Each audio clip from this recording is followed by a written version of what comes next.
Well, I've been watching videos about violin makers, and I suppose I have some personal comments I could make about um, the work I do to improve uh, chromatic harmonicas for me and for you.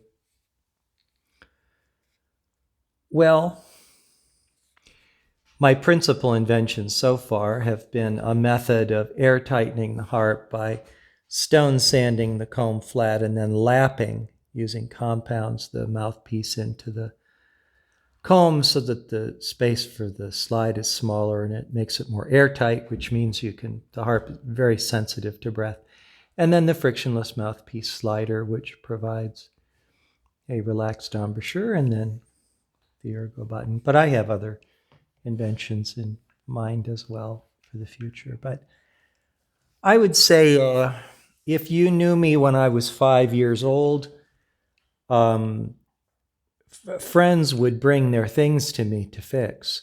I fixed everyone's bicycle. And oftentimes, if they were competitive skiers in high school, they would bring me their skis to wax. So early on, I guess even in my little boy world, I was recognized as someone who brought a sense of perfection to the work. And then when I was around 17, I met a man who was a genius, and I was very close friends with his wife and had a crush on his daughter. And he could fix anything, clocks, and I watched him work and helped. And then when he had a stroke, I would do the work and he would sit in a chair and talk to me while I did it. And then when he died, his wife asked me to jack up his house and fix his foundation, which I did. So that was, I think, seminal. So I came into harmonica customization already with a mind that was, how can I make things better? I was able to tell very quickly that a harp which is not airtight is not a professional instrument. And but there's many causes of it. It can be flatness of the parts, misshaping of the parts. It could even be too big a reed gap. That has something to do with it too. But so I think my early steps were to try to make my instruments a little bit better. And then early on, people would say, well, gee, I like what you have. Would you do something for me? And that grew. And as I look at a harp, now this is a Suzuki Gregor Mare signature instrument with those beautiful wooden covers, which is unlike anything that's ever been made.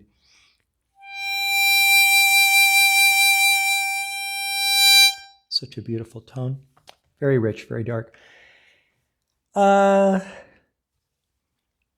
think that, I feel that as artists, the harmonica must, like a good soldier in an army, or, respond immediately to what we ask it to do, with everything it has to bring to the table to create beauty. And so airtightness early on was a very important value to me. An airtight harp has a richer tone because all the energy goes into resonance of sound and projection. Covers need to be kind of open at the back so sound can get out. The switching gears, the button was about ergonomics. So many of them had a hard edge here, and it bothered my finger. And they also were a little bit too far in so that my hand hit my face when I was playing, and I thought, well, I can do better. And so I found someone with a lathe, and they made a few prototypes until they quit and they didn't want to do it anymore. And then I had to start making them myself, which I'm glad I did, because I have, I can make them exactly the shape. This is a rather complex shape, by the way. It doesn't look like it, but it is made of aluminum, so it moves fast. The slide is moving weight like a race car wheel. It must be very light. Not brass, aluminum. It's coated with thin polyethylene so that it doesn't feel cold to the hand. But no matter how you hit this thing, it's comfy. And it's also just in the right position to give perfect ergonomics. The feel of the instrument in the hand. They're not easy to make well. The slider was not really my thinking. Originally, a guy contacted me from Asia who had blisters on his lips, and he said, is there anything you can do to help me? And I said, well, you can get something that, your lips touch the slider, and then the slider kind of moves around. That would work. And he goes, well, where am I going to find that? And I said, I don't really know. I said, but that's what, and then I started working on it. And I had other people try for a while. They failed, and then I eventually designed this and started building them, and that, I do a lot of those. And it has a lot of pluses. It provides friction-free movement to hold positions, and I'm not very excited about the idea of saliva lubricating the instrument.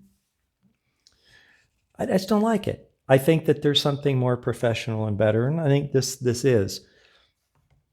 They do have to be made properly. But this isn't really so much about the designs. This is more about how I think about it. So, I only have one standard. Mine. So in other words, I work on things until they're right. Sometimes I work on them and throw them away. I have 6 buttons that didn't make it. Various things went wrong. And it went into my collection of failures, but that's okay. And then if I work on it and I test it and it doesn't feel quite right, I'll go back and I'll do it again and change it until it feels to me as I'm working with it that it is what I would be happy with. That is the standard. And there's no effort to outsource these to China or to get someone else to do them cheaper. I don't have any interest in any of that. I want it right. I want it absolutely right. And I have a lot of fun talking with people who get this stuff, because we talk about, what they need and how they like it. And to me, my pleasure, the happiness that I get from this is when a musician has a better experience. And, this is not a money-driven enterprise. I'm a writer. I write books. But for the music thing, to me, it's about, can I deliver the person a better experience? And sometimes I tell them no, that I don't think their harp is well enough made to even warrant having work done on it of the work I do. And, but if it's a nice harp, I can make it a professional instrument, including even a simple swan can be taken a long, long way. Not that I choose to play it. But so, is this an art form? Maybe it has artistic elements. Certainly, as I design things, I guess there's an art part of it. I really go for function. The simpler the solution that works, the better. So this is just one piece of stuff. It doesn't have any like movable parts to fall off or break or crack. It's just one thing. And so's that. And the other processes, I cut them down and pare them down until, it's just what it takes to do it. No effort to be ornate. Form serves function. That's it. Just the form serves the function, period. And when I play it, I expect that it will be more beautiful and be more responsive to me, and then to you.